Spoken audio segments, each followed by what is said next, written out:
what are some of the challenges that you see, Cody, with guys and gals that are in your business when it comes to planning? Bottom line is, at least for me, I think most of us in the medical device industry are straight commission reps. So there's some years where you have some really good years, but the fact of the matter is we wake up every day with zero job security. I've been fortunate enough to earn and convert business at a moment's notice and have a nice financial benefit from that.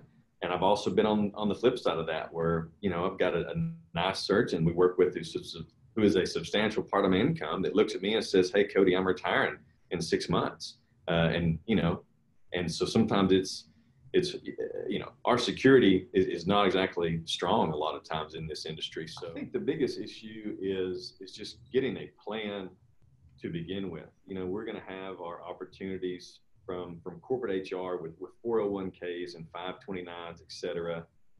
And, highly encourage everyone to participate in there. And it, kind of gives you a baseline of moving forward. But after that, I think is when the options aren't as clear and we don't know where to go or what to do. How do we diversify what we've got? How do we protect it from the tax man?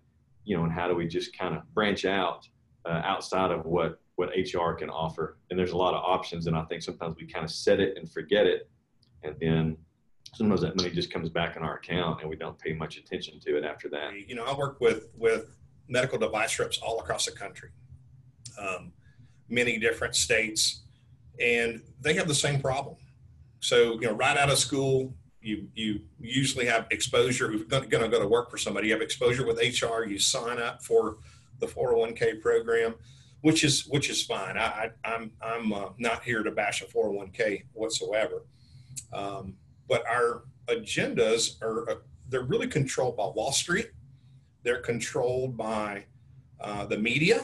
They're controlled by the government, and really what we do and how we invest today. And I see guys and gals that are in the medical device world putting all of their eggs in the 401k basket. And so one of the things that you and I have been able to do with some planning that we've done together is give you some tax diversification, right? So all of your eggs are not in the 401k basket.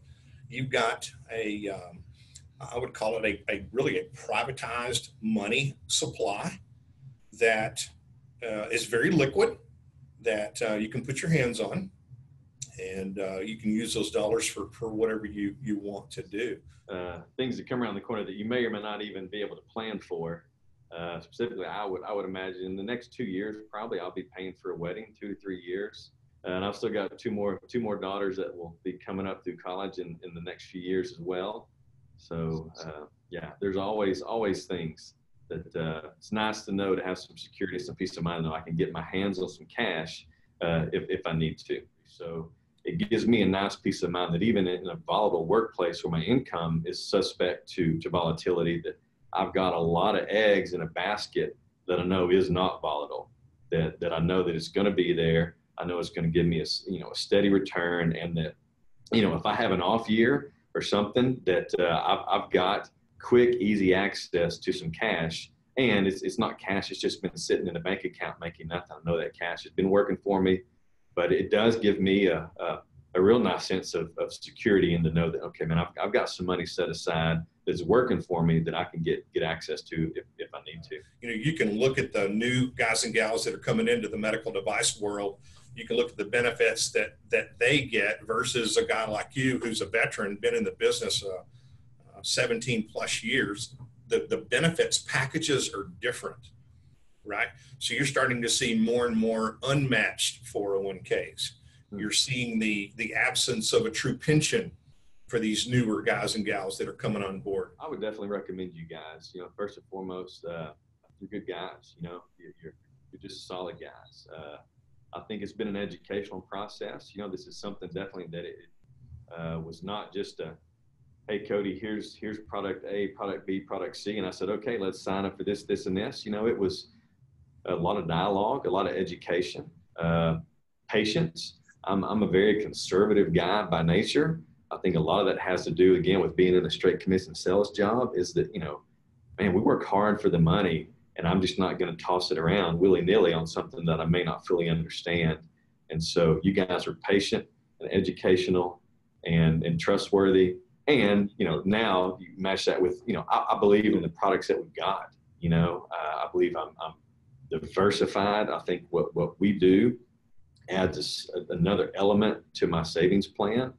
With my 401k and things of that nature, man, I feel good about my diversification from a bucket standpoint and from a tax standpoint. It's because so what do you do, right? I don't think anyone has the right answer. Is it a Roth? Is it a regular 401k? Is it pre-tax? Is it post-tax? Is taxes going up or taxes going down in 20 years? No one knows. So, I think for me, it gives me the most sense of mind is it capitalize and be as diverse as possible. And working with you guys has been a big, big part of that for me. And in case you have a bad year, I think most people in the industry, if you're not doing it, I would highly encourage you to. You better stick aside some cash, because you're going to have good years and some bad years. And when you hit those slow months, you need to, be able to carry on.